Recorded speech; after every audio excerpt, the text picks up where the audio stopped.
Bismillahirrahmanirrahim. Alhamdulillahi rabbil alamin wa bihi nasta'in ala umurid dunya waddin. Wassalatu wassalamu ala sayyidil mursalin wa ala alihi al-mutahharin wa ashabil muhtadin wa tabi'in lahum bi ihsan ila yaumiddin. Subhanaka la ilma lana illa ma 'allamtana innaka antal alimul hakim. فرب اشرح لي صدري ويسر لي أمري واحلل عقدة من لساني يفقهوا قولي اللهم إنا نسألك فهم النبيين وحفظ المرسلين وسرعة إلهام الملائكة المقربين. Yang terhormat para habaib, para tuan guru, para sesepuh masyarakat, singkatnya hadirin hadirat rahimakumullah, Assalamualaikum warahmatullahi wabarakatuh.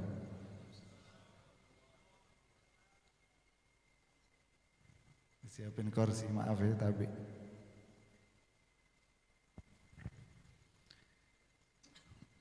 Alhamdulillah, segala puji bagi Allah subhanahu wa ta'ala atas segala karunia nikmatnya. Nikmat yang sangat banyak yang kita terima, yang tak terhitung jumlah dan banyaknya. Dan salah satu karunia nikmat yang sangat paling afdal, paling besar selain nikmatul Islam wal iman dan nikmat kita berkumpul di tempat ini, yaitu taufik minallah. Diringankan kaki kita, langkah kita, digerakkan hati kita untuk menghadiri majelis-majelis yang seperti ini. Dan tak lupa selalu kita kirimkan salawat serta salam kepada Nabi kita Muhammad sallallahu alaihi wasallam beserta keluarga, para sahabat dan semua pengikutnya hingga kelak hari kiamat. Hadirin rahimakumullah, tak jenuh-jenuh kami mengingatkan bagaimana sejarah orang-orang tua kita terdahulu. Di malam ini sekali lagi kita menghadiri merayakan acara kurisan ataupun kurisan atau ngurisan, sama aja kurisan atau ngurisan. Dan alhamdulillah masyarakat Lombok sudah terbiasa dengan hal-hal yang seperti ini. Kurisan baca maulid, pindah rumah baca maulid. Tidak tahu maulid? Selakaran, sama maulid atau selakaran, pindah rumah selakaran, ngurisan selakaran, naik haji selakaran, besunat selakaran, nikah selakaran, apapun saja selamatan yang diadakan di rumah orang-orang tua kita dulu dimulai pasti dengan selakaran. Apa tujuan mereka? Apa maksud dan keinginan mereka berbuat seperti itu? Apa dasar mereka melakukan hal adat istiadat tersebut? Mereka bukan melakukan hal yang sia-sia yang tiada artinya. Semua hal tersebut yang diambil dari para tuan guru dan ulama-ulama sebelumnya. Mereka menginginkan keberkahan yang terdapat, yang terjadi, yang tercurah di rumah tersebut. Bagaimana tidak? Karena disebutnya Nabi Muhammad sallallahu alaihi wasallam, karena dibacakan biografinya nama Nabi Muhammad sallallahu alaihi wasallam, dibacakan sejarah hidupnya Nabi Muhammad sallallahu alaihi wasallam, rumah yang awalnya gelap akan diberi keterangan oleh Allah Subhanahu wa taala. Hati yang awalnya gelap akan dibersihkan oleh Allah Subhanahu wa taala. Kampung yang awalnya jelek akan dibersihkan oleh Allah Subhanahu wa taala. Semua kejelekan, kejahatan akan dimusnahkan oleh Allah Subhanahu wa taala berkat Rasulullah sallallahu alaihi wasallam. Ketika Rasulullah muncul di muka bumi ini, diutus, dilahirkan, Allah Subhanahu wa taala memusnahkan kejelekan-kejelekan. Api yang beribu-ribu tahun lamanya tidak padam, dimusnahkan oleh Allah Subhanahu wa taala. Sayyidah Halimah As-Sa'diyah pun merasakannya. Yang awalnya himarnya, keledainya, tunggangannya termasuk tunggangan yang paling lemah, yang terbelakang, kalah sama tunggangan-tunggangan yang sebelumnya. Sampai-sampai dia sama suaminya mengatakan, ya sudah kita pilih aja mana anak-anak yang paling miskin. Mungkin kita tidak mendapati yang mana anak-anak kaya, yang mana anak-anak yang terakhir dah yang miskin yang mau kita susui. Lalu dia dapatkan satu orang bayi. Ada anak bayi tapi ini yatim. Lalu suaminya mengatakan, dia berunding sama istrinya, ya insya Allah tidak apa-apa, kita ambil saja, insya Allah kita mendapatkan keberkahan. Di satu kisah bahkan keledainya Sayyidah Halimah sampai bersyukur bersujud di depan Ka'bah. Saking berterima kasih akan ditunggangi oleh makhluk yang paling mulia. Yang awalnya keledai tersebut terbelakang, kalah dengan tunggangan-tunggangan yang lainnya. Begitu ditunggangi oleh Rasulullah SAW, yang awalnya tunggangan-tunggangan sebelumnya sudah mendahuluinya, sudah jauh lebih dahulu. Tunggangannya kuda himarnya Halimah Sa'diyah langsung mendahului kuda-kuda yang lainnya tersebut atau keledai-keledai tersebut. Berkat ditunggangi oleh Sayyidul Qaum, oleh pemimpinnya kaum kekasih Allah Subhanahu wa taala, yang keledai awalnya lemah diberi kekuatan oleh Allah Subhanahu wa taala. Masuk kampungnya Sayyidah Halimah Sa'diyah, yang kampung tersebut lama tidak turun hujan, yang kampung tersebut lama peternakannya tidak mengeluarkan susu. Karena berkat didatangi sosok Nabi kekasih Allah Subhanahu wa taala, semua peternakan mengeluarkan susu dengan derasnya.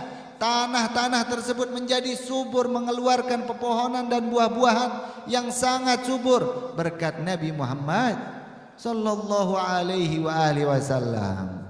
Itu niat daripada pendahulu-pendahulu kita. Itu niat daripada kakek nenek kita. Kepingin dibacakan maulid di satu tempat, selakaran di satu rumah, di satu masjid, di suatu acara. Apa sebabnya? Agar apa kejelekan di tempat tersebut disirnakan oleh Allah Subhanahu wa taala. Sebaliknya, karena berkat dibacakannya maulid Rasul sallallahu alaihi wasallam, semua rahmat, keberkahan, kebaikan didatangi oleh Allah Subhanahu wa taala, sebagaimana Allah Subhanahu wa taala telah memberikan kepada kampungnya Sayyidah Halimah As-Sa'diyah. Bagaimana tidak, siapa yang memberikan kampung keberkahan tersebut? Allah Subhanahu wa taala. Ini kita tafa'ulan, sama seperti pekerjaannya Sayyidah Halimah. Kita membawa beliau ke kampung kita, kita membawa beliau ke rumah kita, kita membawa beliau ke majelis kita, agar semua hati yang hitam, hati yang penuh dosa, hati yang pekat, hati yang tidak tenang akan diperbaiki oleh Allah Subhanahu wa taala berkat Rasulullah sallallahu alaihi wasallam. Begitulah para hadirin, bagaimana cerdasnya, pintarnya dan ittiba'nya orang-orang tua kita terdahulu. Bukan hanya mereka mendahulukan pikiran, tapi ittiba' yang pertama yang mereka dahulukan. Ittiba' kepada siapa? Ngikut kepada siapa? Ngikut kepada ulama-ulama beliau, ngikut kepada tuan guru beliau. Sering kita dengar dan malah kita melihat banyak dari orang tua kita, bisa kita bilang pendidikan dasarnya tidak lulus, pendidikan formalnya tidak lulus, tapi beliau baca kitab pintar, tulis Melayu pintar, dan nurut dengan apa kata-kata orang tua dulu. Apa katanya orang tua dulu yang sering kita dengar? Mati selamat. Sedikit kata-katanya. Ini kalau dijabarkan, mati selamat. Nurutlah kalian, niscaya kalian akan selamat di dunia dan akhirat. Mereka jarang bertanya dalil, mereka jarang bertanya sebab. Kenapa sebabnya seperti ini? Apa dalilnya seperti ini?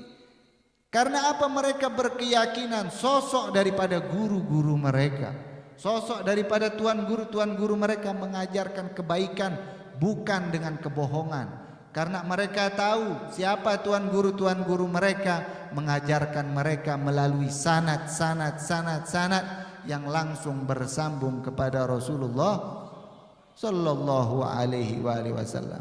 Kehidupan kita yang sekarang jauh lebih mundur daripada kehidupan orang tua kita dulu.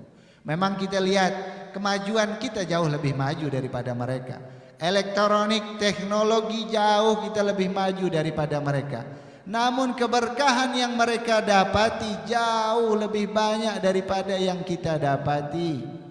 Karena apa yang mereka lakukan jauh lebih banyak kebaikan yang mereka amalkan daripada yang kita amalkan. Kita boleh tanya sama orang-orang yang ada di kampung ini ataupun di kampung kita. Tanya siapapun saja, boleh tanya masalah dunia saja. Coba boleh tanya, nasi yang dulu, beras dulu beda rasanya sama beras yang sekarang. Siapa yang paling tua di sini? Betul apa enggak? Betul apa enggak? Kata orang tua dulu katanya beda, beras orang dulu dia lebih enak daripada beras yang sekarang. Lebih nikmat kita makan dulu daripada nikmat makan sekarang, walaupun ikannya lebih banyak. Kita mau lihat bagaimana adat orang tua kita dulu. Kita lihat masalah duniawinya saja. Sebentar masalah akhirat. Orang tua kita dulu apa sih kerjaannya kalau kita perhatikan? Kerjaannya tidak jauh-jauh ya, petani, tukang, penggembala ataupun nelayan. Tapi apa yang mereka dapatkan?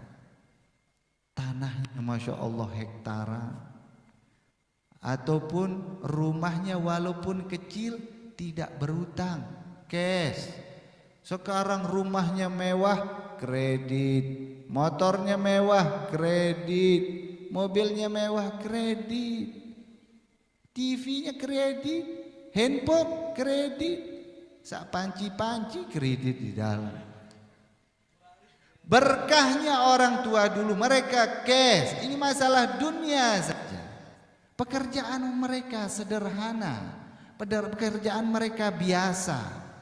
Namun pekerjaan mereka mengikuti tuntunan daripada tuan guru mereka. Pekerjaannya hanya sebentar. Paling lama mereka bekerja dari pagi sampai zuhur, maksimal sampai asar. Lalu apa yang mereka kerjakan? Antara maghrib dan isya mereka duduk di masjid, di musalla, baca amal-amalan, baca sifat 20. Yang perempuan pergi, yang perempuan di dalam rumahnya, yang laki di setiap berugak kita mendengar lantunan-lantunan suara ngaji. Sekarang kita masuk kampung jarang kita melihat berugak-berugak yang terdengar suara ngaji. Di mana semua hal-hal itu sekarang? Harusnya kita kembalikan bagaimana Lombok yang dahulu agar kita mendapatkan juga sama keberkahan seperti yang mereka dapatkan. Anak orang tua dulu ndak 1-2. Anak orang tua dulu selusin sekodi 12, 20. Jadi mereka kesebelasan main bola itu ndak cari tim lagi. Jadi langsung cukup sama anak-anaknya saja. Walaupun rumahnya kadang-kadang pakai lampunya lampu template. Lampunya lampu, tahu lampu template? Lampu minyak itu. Coba tanya orang-orang tua dulu. Kadang-kadang mereka bangun, ya Allah, ruwatai dong bidang isi lampu template. Saking kelelahan, tidurnya marah pindang, berderet, bejeret. Enggak, dia kamarnya anaknya satu kamarnya. Yang ini yang paling besar satu kamarnya. Yang sekarang kan seperti itu, mereka berderet semuanya. Kadang-kadang ini tombol, kadang sini ngentut sebelah, ya Allah. Neang bumboknya satu sini, ya Allah. Tapi berkah mereka mendapatkan keberkahan yang mereka dapatkan. Mereka tidak pernah memikirkan apa yang saya makan besok, apa jari jangan jemak, apa jangkelak jemak, apa temongkak jemak. Mereka tidak pernah memikirkan hal itu. Apa sebab? Kembali lagi, yang pertama mereka dekat kepada Allah Subhanahu wa taala, mereka dekat kepada Rasulullah sallallahu alaihi wasallam, mereka dekat kepada yang melanjutkan risalahnya Rasulullah, yaitu ulama dan tuan guru. Bagaimana orang tua dulu sama tuan guru sama ulama mau ngawinin anaknya datang ke rumah tuan guru, mau bangun rumah datang ke rumah tuan guru. Ini masalah dunia. Mau bangun sumur mereka datang ke rumah tuan guru tanya. Mau potong ayam tidak berani orang tua dulu potong ayam, kecuali siapa guru ngaji di rumah ini, kecuali tuan guru ataupun ustadz. Ini masalah dunia. Bagaimana masalah akhirat? Pasti mereka jauh lebih daripada itu, selalu mendatangi dan bertanya kepada tuan guru. Fas'alu ahla dzikir in kuntum la ta'lamun, disebutkan dalam Al-Quran, tanyalah kepada orang yang tidak ketahui apabila engkau tidak mengetahuinya. Namun orang sekarang jangankan urusan dunia, urusan masjid, urusan membangun masjid, urusan membangun pesantren, urusan membuat majelis, memondokkan anaknya, pergi ke majelis taklim, tidak pernah bertanya ke tuan guru. Tanya saja di beberapa masjid, pernah tidak mereka bertanya, Ustadz di mana mihrab yang bagus, safnya mana yang bagus? Jarang mereka mau bertanya sama tuan guru. Urusan akhirat saja mereka tidak mau bertanya sama tuan guru, sama ulama. Jadi harusnya kita kembali lagi agar keberkahan yang mereka dapati yang terdahulu kita juga dapati. Apa katanya Al-Habib Abdullah bin Alwi Al-Haddad, as-saqibaki, yang memberikan selalu dan pasti ada. Siapa yang memberikan mereka? Allah Subhanahu wa ta'ala. Karena apa yang diberikan kepada mereka pasti kita akan dapatkan, dengan syarat apabila kita melakukan, mengerjakan apa yang telah mereka kerjakan. Jadi amalkan apa yang telah mereka amalkan, kerjakan apa yang telah mereka kerjakan. Orang tua dulu pacaran sebagian. Bagaimana pacarannya orang tua dulu? Lakinya di sini, perempuannya itu di sana dulu 10 meter dari sana. Lendonya kadang-kadang tidak kelihatan. Mau ngobrol sedikit orang tuanya di belakang, keren. Apalagi mau dekat-dekat. Anak sekarang apa yang terjadi? Bukan di dalam rumah lagi, mereka keluar sama perempuan tersebut, hamil dulu baru nikah. Bagaimana mau mendapatkan keberkahan? Allah Subhanahu wa taala berfirman, "Idza amanu wattaqu ahlul qura la fatahna 'alaihim barakat." Barakat ini bukan satu. Barakat bukan satu, katanya ulama tafsir. Apabila satu kampung beriman dan bertakwa, maka akan kutumpahkan kepada mereka barakat. Ini jamak, bukan barakah. Barakat akan ditumpahkan berkeberkahan oleh Allah Subhanahu wa taala. Baik keberkahan di keturunan, baik keberkahan di rumah tangga, baik keberkahan di pekerjaan, baik keberkahan di umur, baik keberkahan di keluarga dan pasangan. Makanya mereka mendapatkan keturunan yang banyak, berkah. Orang sekarang banyak kawin, cepat kawin, banyak yang tidak punya anak. Apa sebab? Kurang berkah. Ada sekarang rumah tangga pacarannya 10 tahun, 20 tahun. Tapi baru setahun 2 tahun berseya. Orang tua dulu jarang ada yang pacaran. Tapi bagaimana kehidupan mereka langgengnya? Sampai tua-tua berugak masih pada nyusut. Sampai tua-tua, sampai muda tidak akan ada yang memisahkan mereka kecuali mati. Ini cinta sejati. Bukan cinta-cinta seperti anak sekarang. Cintanya waktu pacaran saja. Sudah menikah, selesai cinta mereka. Jadi kembali lagi supaya kita mendapatkan apa yang telah mereka dapatkan. Kita kembali, kita telaah lagi. Bahkan lagu, mau tahu lagunya orang Lombok, lagunya aja dia mengajarkan kebaikan. Apa yang sering kita dengar? Goro gaji, kakakku lalu ngaji.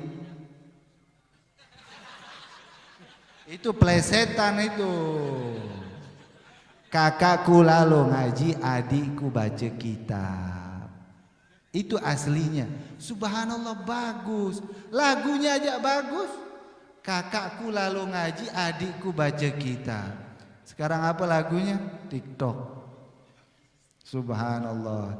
Jadi mereka apapun saja, mereka mendidik anak mereka dari apa yang mereka lihat. Dari kecil anak mereka sudah dibawa ke rumah tuan guru. Dari kecil anak mereka sudah dibawa ke ziarah makam keramat. Coba tanya orang-orang tua yang sekarang. Mereka ini belik-belik dipupuk di kuburan. Semuanya besar-besar dipupuk di kuburan sampai kesaruk-kesaruk dipupuk di kuburan. Mau masuk sekolah dipupuk kuburan. Lulus sekolah dipupuk di kuburan.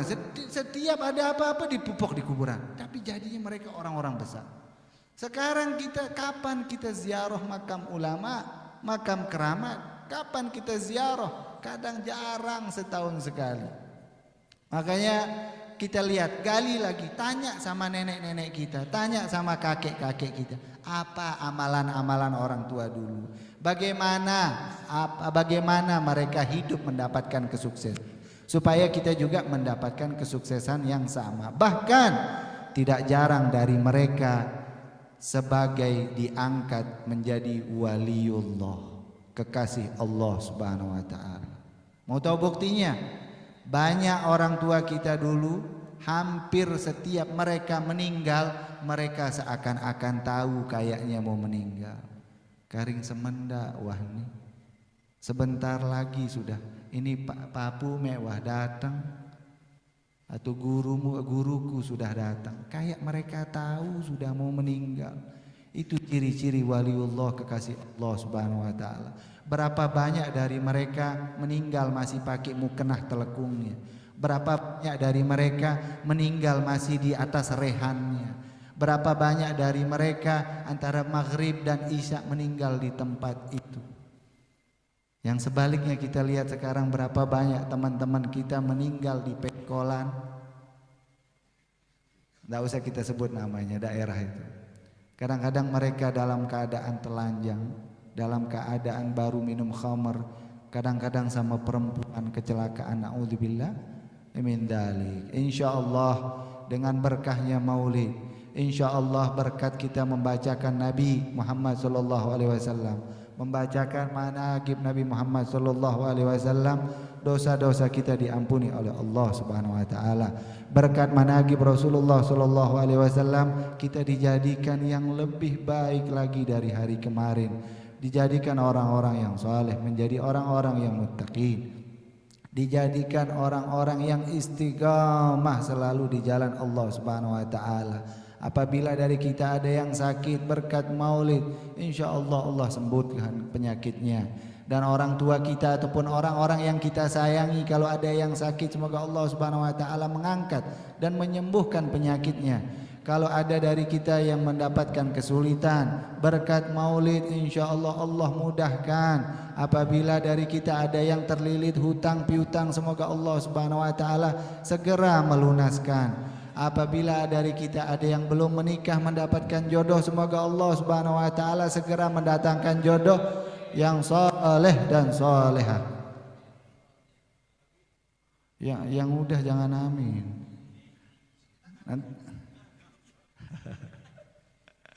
Insyaallah dengan berkat Rasulullah sallallahu alaihi wasallam kita dipertemukan dengan beliau, dikumpulkan dengan beliau di surganya Allah Subhanahu wa taala bila hisab wala iqab wala itab wala afu minkum. Wassalamualaikum warahmatullahi wabarakatuh.